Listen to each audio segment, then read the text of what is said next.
이제 유압을 제어를 해주는 유압 제어 밸브가 있겠습니다. 힘을 제어해주는 압력 제어 밸브, 속도를 제어해주는 유량 제어 밸브, 그리고 이제 흐름을 제어해주는 방향 제어 밸브, 이 세 가지가 나와 있는데 굉장히 중요합니다. 이걸 알아야 이제 실기에서도 어렵지 않게 할 수가 있고요. 여기서는 이제 기호라 압력 제어 밸브는 어떤 것들이 있는지, 유량 제어 밸브는 어떤 것들이 있는지, 방향 제어 밸브는 어떻게 해석을 하는지가 중요하게 되는데요. 우선 압력 제어 밸브는요. 압력 제어 밸브에서 제일 중요한 게 릴리프 밸브가 되겠습니다. 자, 이건 안전 밸브라고도 하는데요. 압력을 제한하게 됩니다. 입구 측 입력이 스프링 힘보다 커지면 통과시키는데요. 시간 내에 최고 압력을 설정하는 밸브가 되겠습니다. 입력된 압력을 일정 압력 이하로 유지시켜준다. 이거 어떻게 유지시켜주냐? 내가 만약에 3메가파스칼로 설정을 해놨습니다. 시스템의 최고 압력을 제한을 해둔 거죠. 3메가파스칼이 넘었으면 넘은 것들은 다 모두 탱크로 보내줍니다. 그러면 3메가파스칼 넘은 것들은 다 탱크로 보내주기 때문에 일정하게 3메가파스칼로 압력을 유지해줄 수 있겠죠. 과부하 걸리지 않도록 안전하게 일정한 압력을 일정하게 해주는 것이 릴리프 밸브가 되겠습니다. 최대 허용 압력을 초과하는 것을 방지하고요. 과부하를 방지하는 안전 밸브가 되겠습니다. 릴리프 밸브 이제 기호 이렇게 보시고요. 강압 밸브 기호도 보시겠습니다. 이 릴리프 밸브는 이렇게 왼쪽에 있는가 하면 강압 밸브는 이렇게 붙어 있죠. 그리고 이 부분이 컬러가 좀 바뀌어 있습니다.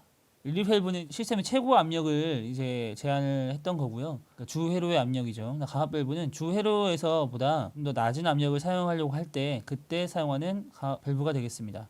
그러니까 말 그대로 압력을 낮춰주는 거죠. 액추에이터 공도의 최고 압력을 항상 일정하게 유지해준다라고 나와 있는데, 그럼 릴리프 밸브도 최고 압력을 일정하게 유지해주는데 강압 밸브도 일정하게 유지해주냐 이렇게 궁금할 수가 있는데요.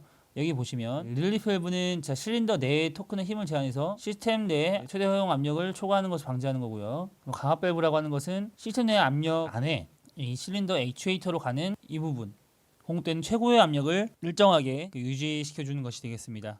그러니까 릴리프 밸브가 해주는 것이 더 크죠. 시스템 내 주 회로에서 액추에이터로 공급되는 최고 압력을 일정하게 유지시켜주는 거.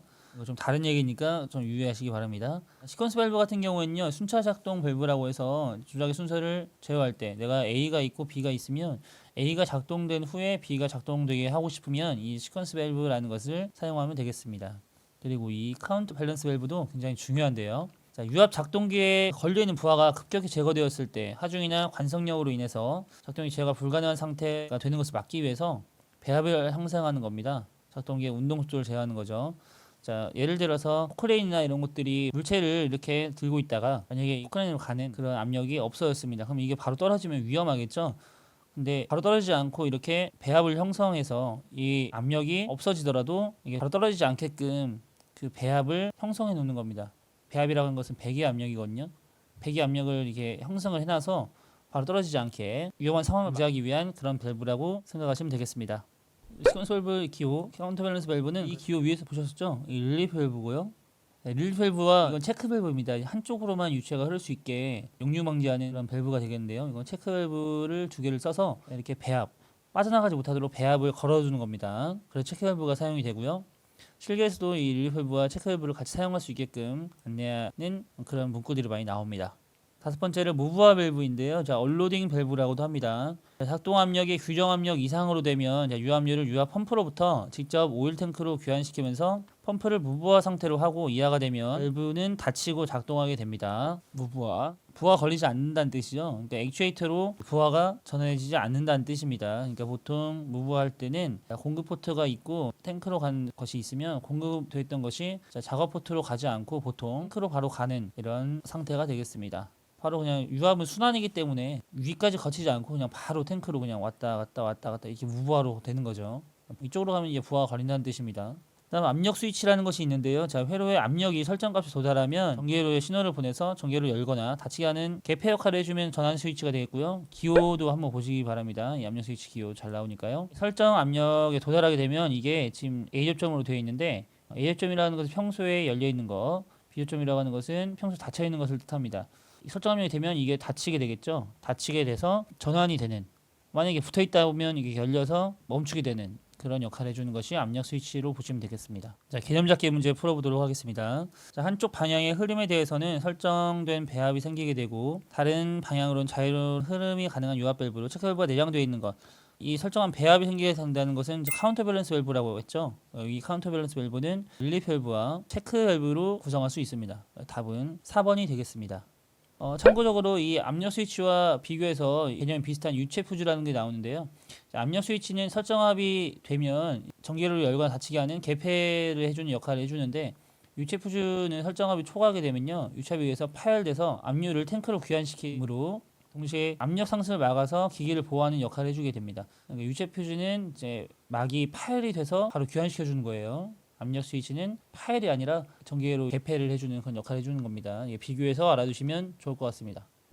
다음은 유량 제어 밸브입니다. 자, 유량 흐름을 제어하는 밸브로 속도를 제어한다고 말씀드렸었죠. 자, 교축 밸브가 있습니다. 소스 밸브. 유료의 단면적을 교축해서 유량으로 제어하는 밸브로서 구조에 따라서 오리피스, 니들, 볼 밸브 이런 걸로 나누게 되고요. 이거는 다른 말로 양방향 유량 제어라고 합니다. 자, 이 기호는 이렇게 생겼고요. 교축 밸브, 스로틀 밸브입니다. 우리가 자동차를 탔을 때 이 엑셀을 밟으면 자동차에도 이 스로틀 밸브가 들어 있거든요. 엑셀 밸브는 스로틀 밸브가 열려서 그 기름이 많이 들어가게 됩니다. 그러면 양이 더 많아지기 때문에 이게 속도도 더 빨라지겠죠. 그래서 여기도 같은 맥락으로 보시면 되겠습니다. 교축 밸브를 많이 열어주게 되면 이렇게 속도가 빨라진다고 보시면 되겠습니다. 그러니까 유체 양이 많아지면 속도가 빨라지고 유체 양이 적어지면 속도도 느려지게 됩니다. 다음은 속도 제어 밸브입니다. 그 전에 유량 조정 밸브는 압력 보상형이라고 해서 그 압력이 변동함에 따라서 유량이 변동되는데 그 변동되지 않도록 하는 조정 기구가 들어 있어요. 조정 기구에 의해서 회로 흐르는 유량을 일정하게 유지하고자 할 때 압력 보상형 유량 조정 밸브를 사용을 합니다. 그리고 속도 제어 밸브라고 하는 것은 유량을 교축하는 동시에 흐름의 방향을 제어하는 밸브로 교축 밸브와 체크 밸브를 같이 쓰는 거예요. 여기 지금 그림이 좀 빠졌는데 교축 밸브와 여기 체크 밸브가 사용이 됩니다. 그래서 교축 밸브와 체크 밸브를 동시에 사용하는 속도 제어 밸브 일방향 유량 제어 밸브가 되겠습니다. 교축 밸브는 그 양방향 유량 제어라고 했었죠. 네, 이것은 체크 밸브에 의해서 한 방향으로만 제어할 수 있게끔 일방향 유량 제어가 되겠고요. 쿠션 밸브도 있고요. 자, 급속 배기 밸브도 있습니다. 급속 배기 밸브는 실린더의 속도를 증가시켜서 급속기 작동시킬 때 이거는 속도를 증가시킬 수밖에 없습니다. 급속 배기 밸브 이렇게 생겼습니다. 기호 이렇게 보시고요. 개념 잡기 문제 풀어보도록 하겠습니다. 자, 유압 액추에이터의 속도 조절용 밸브는 속도 조절용 밸브, 이것은 유량을 제어한다는 뜻이 유량 제어 밸브가 되겠고요. 답은 4번이 되겠습니다. 다음은 방향 제어 밸브 보시겠습니다. 자, 방향 제어라고 하는 것은 유압 작동기의 운동 속도를 제어하는 밸브인데요. 방향 전환 밸브는 그 유압 시스템 내에서 유동의 방향을 전환시키거나 유동을 정지시키는 밸브로 유동 방향 전환, 정지시키는 데 사용을 하게 됩니다. 자, 체크 밸브가 있겠고요. 이거는 이쪽으로는 유체가 이렇게 자유롭게 흐를 수가 있는데, 자, 이쪽으로는 막히게 됩니다. 이쪽으로는 못 가게 되는 거죠. 그래서 이쪽으로만 흐를 수 있도록 하는 체크 밸브가 되겠습니다. 한쪽으로만 흐를 수 있게 하는 한방향 유량 제어가 되겠고요. 역류를 방지합니다. 그러니까 이쪽으로 유체가 흐르지 않게끔 하는 거죠. 역류를 방지하고 압력자로 인한 위험 방지용으로 사용을 하게 됩니다. 오어 밸브라고 하는 게 있는데요. 이것은 셔틀 밸브라고도 하고 오어 밸브라고도 하는데 두 개의 입구가 이렇게 있습니다. 두 개의 입구가 이렇게 있는데 한 개의 출구를 갖추고 있고요. 한쪽으로만 유압이 돼도 출력이 나오는 오어 밸브가 되어 있고요. 이거 논리 회로로 보면 이게 X, Y라고 한다면 Z가 출력입니다. 둘 다 없으면 출력이 없지만 하나라도 있으면 출력이 나오는 밸브가 되겠습니다. 자, 엔드 너희가 X, Y, Z라고 한다면 둘 다 없을 때도 출력이 없고요. 둘 중 하나 있어도 당연히 안 나오고 둘 다 그 입력이 있어야지만 출력이 나오는 밸브가 되겠습니다. 그래서 투합 밸브라고도 하고요. 두 개의 압력이 있어야지만 출력이 나오는 그런 밸브. 두 개의 입구, 한 개 출구를 갖춘 밸브로서 두 개의 입구에 같은 압력이 작용 시 출력이 작용하는 밸브입니다. 여기서 조금 더 추가적으로 오어 밸브는 고압 우선형 셔틀 밸브이고요. 저압 우선형 셔틀 밸브인데, 자, 저압 우선형 셔틀 밸브를 엔드 밸브로 보시면 되겠습니다. 그리고 고압 우선형 셔틀 밸브를 오어 밸브로 보시면 되겠습니다. 그러니까 오어 밸브가 엔드 밸브보다 더 큰 개념인 거예요. 여기서 고압이 우선적으로 나온다라고 하면 오어 밸브, 저압이 우선 나온다, 자, 엔드 밸브로 보시면 되는데 이 그림으로 이해하시면 더 빠를 것 같습니다. 이렇게 내부 그림이 이런 식으로 되게 되는데요. 여기서 볼이 이렇게 들어 있는데 다른 색으로 표현해 보도록 하겠습니다. 자, 이쪽에서 입력이 오고, 자, 이쪽에서 두 개의 입력이 있습니다. 그리고 이쪽이 출력이라 한다면 이 부분이 두 개가 같이 들어온다고 했을 때, 자, 이렇게 밀어줍니다. 그리고 이쪽에서도 밀어주죠. 근데 이쪽이 지금 이렇게 막혀 있으니까 이쪽 밀어줬을 때 이쪽으로 가겠죠. 그리고 이쪽 압력도 밀어주겠죠. 근데 이것은 더 센 쪽이 아니라 약한 쪽으로 더 많이 치우치겠죠. 그러면 A가 B보다 고압이라고 하면 이 A가 우선적으로 나가게 됩니다. 그래서 이게 고압 우선형이 셔틀 밸브가 되겠고요. 자, 엔드 밸브 같은 경우에는요, 이게 가운데 있는 게 아니라 여기에 있으니까 고압이게 되면 이게 다 막히게 되는 겁니다. 더 이쪽에 있으니까요, 볼이. 그래서 저압인 경우가 더 우선적으로 출력으로 나가겠죠. 물론 A, B 둘 다 입력이 있을 경우입니다. 그래서 저압일 경우가 나가게 됩니다. 그래서 저압 우선형이 엔드 밸브, 그 다음에 고압 우선형이 오어 밸브가 되겠습니다. 다음은 밸브의 구조에 의한 분류가 있겠는데요. 포핏 밸브라고 하는 것은 보통 볼이나 디스크 같은 것을 사용을 하게 되는데, 자 이렇게 생긴 걸 디스크라고 보시면 되고요. 자 볼은 동그란 거 보시면 되겠습니다. 그림으로 표현을 한다면 볼이나 이렇게 디스크가 이렇게 막고 있어요. 그리고 이것을 스프링에 의해서 이렇게 지지를 하고 있는데, 자 우선 이쪽으로 입력을 주면 이 압력이 스프링의 압력과 비교를 해서 입력 압력이 스프링보다 커졌을 때는 이게 볼을 밀어내겠죠. 밀어냈을 때 방향 전환이 되는 겁니다. 이게 볼이 아니라 디스크다. 그럼 이게 디스크를 이용한 밸브라고 보시면 되겠고요. 그래서 이것이 포핏이라고 보면 되겠습니다. 포핏에는 볼이나 디스크 구조가 가장 간단해서 가장 많이 사용을 합니다. 슬라이드 밸브 같은 경우에는요, 자 이렇게 옆에 밀어주는, 그러니까 좀 간접적으로 밀어준다고 보시면 되겠고요. 이렇게 요게 슬라이드입니다. 이렇게 왔다 갔다 하는 거 슬라이드. 저온량이 누유가 발생할 수 있고요. 이물질에 민감합니다. 작동거리가 포핏보다는 길겠죠. 길면 작동력이 작다고 보시면 됩니다. 길이가 짧으면 작동력이 크다고 보시면 되고요. 작은 힘으로도 밸브 변할 수가 있습니다. 로터리 밸브 같은 경우에는 회전하면서 유로를 개폐해서 그 유동의 방향을 변하는 것을 로터리 밸브라고 하고요. 조작 방식을 쉽게 적용시킬 수 있다는 특징이 있습니다.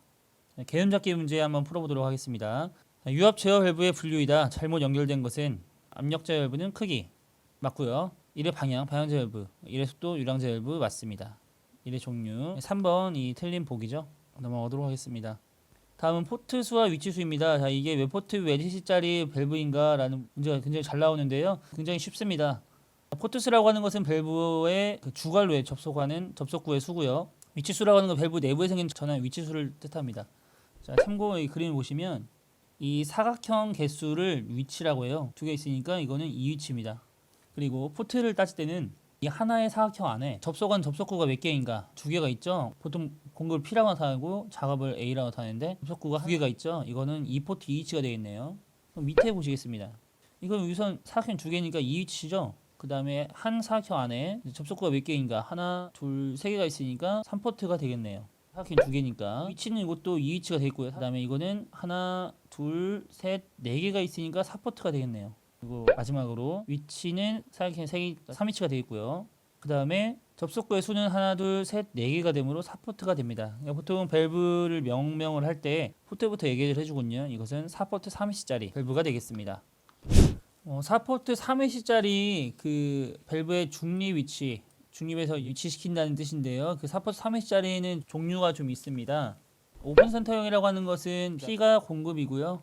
그 다음에 탱크가 탱크로 가는 것을 뜻합니다. A와 B는 작업 포트가 되겠는데요. 이 공급 포트와 탱크로 가는 탱크 포트, 작업 포트 4개가 모두 연결되어 있는 것을 오픈 센터형이라고 합니다. 그래서 펌프 성출류는 탱크로 귀환돼서 무브화 운전이 되겠고요. 자, 이쪽으로 다 열려 있다고 하면 이것은 탱크로 가는 것이 굉장히 더 많습니다. 그래서 이 무브화 공급 포트와 이제 탱크가 이어지면 무브화 운전이 가능하고요. 이쪽으로 작업 쪽으로 가지 않는다는 뜻입니다. 부하가 안 걸린다는 뜻이에요. 또 전환 시에 충격이 적고 전환 성능이 좋으나 모두 다 열려 있으니까 실린더 확실하게 정지시킬 수는 없겠죠. 클로즈 센터형이라고 하는 것은 자, 모두 막혀 있는 것. 자, 모두 막혀 있습니다. 이게 들어갈 수가 없어요.